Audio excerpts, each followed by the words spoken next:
Hey guys, how you doing? I wanted to do a short video on this thing. This video I'm sure you guys have seen going around. And it's basically, I believe it was down in Alabama somewhere. Long story short, there was a security guard, a black security guard who was on point and on station basically to, to make sure that the boat that was coming in, the steamboat, had a clear passage.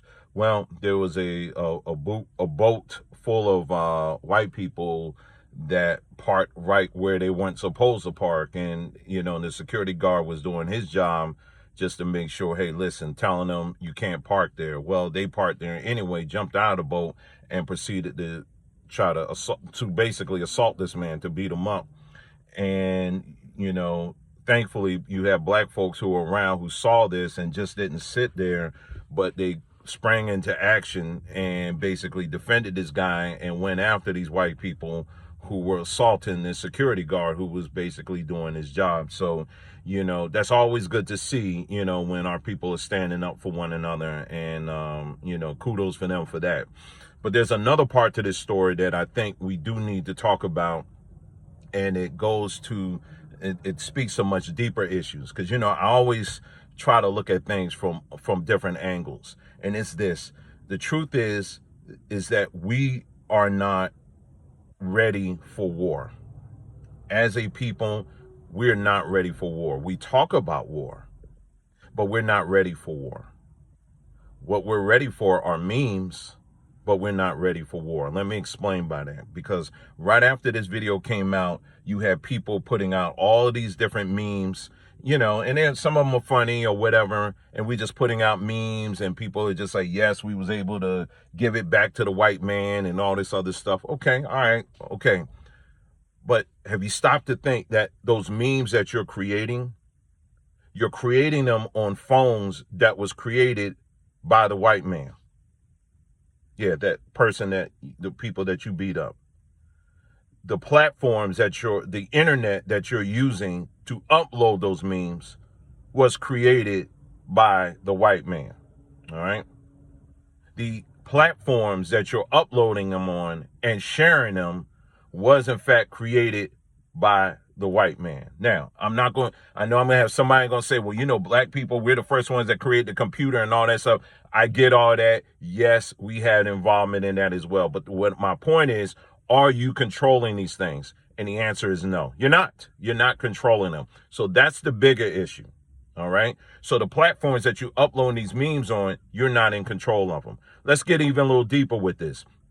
When you or anyone in your family gets sick, where do you send them? You send them to the white man, don't you? When you need medicine, more often than not, where do you go to get that medicine? They're pharmaceutical companies. When your children need to get educated, where do you send them? You send them to the white man.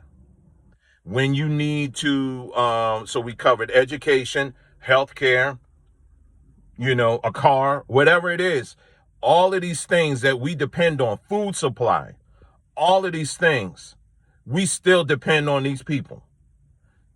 You're still on the plantation. I don't think you realize that. You're still on the plantation right now. You may have gotten to one of their guards, but overall, you are still very much on their plantation. See, here's the issue, and this is what's unfortunate. Many of our people have been groomed to be performing artists. You've been groomed to be performing artists. In other words, we love performance. We love the show. We like debate. We like arguing. We like fight videos. We love that kind of stuff. We love drama. But when it comes to let's get together and for once and for all, let's cancel out high blood pressure. We're going to cancel that out altogether. We're going to figure out how to cancel out high blood pressure.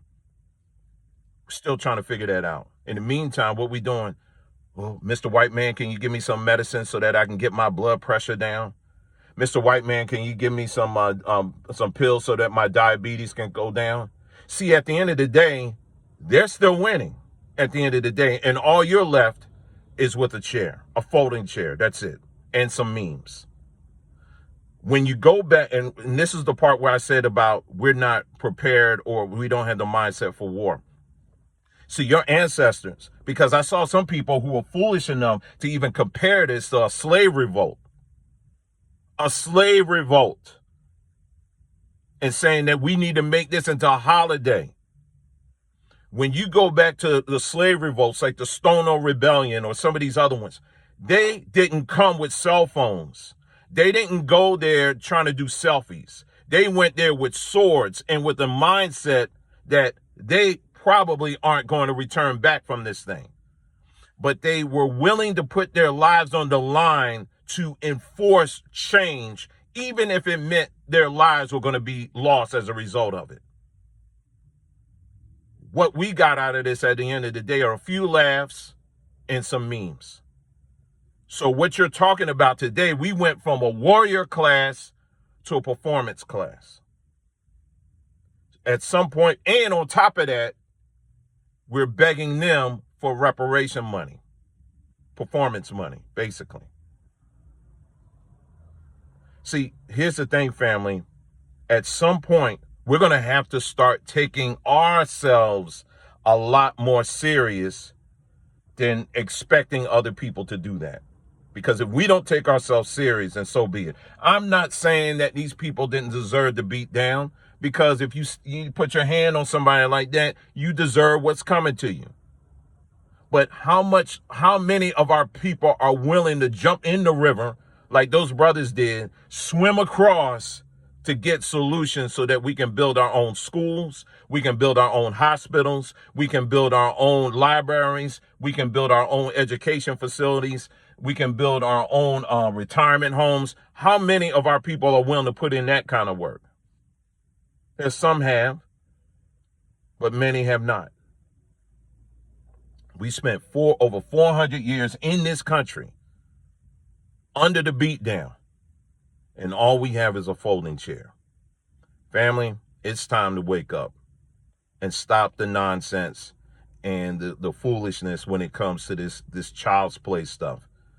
We have to have a mind to work. We have to have a mind to war when it comes to changing the narrative, when it comes to our people. I'm not satisfied with someone getting a beat down with a folding chair. It's time for us to bring about some real change, and it starts with us.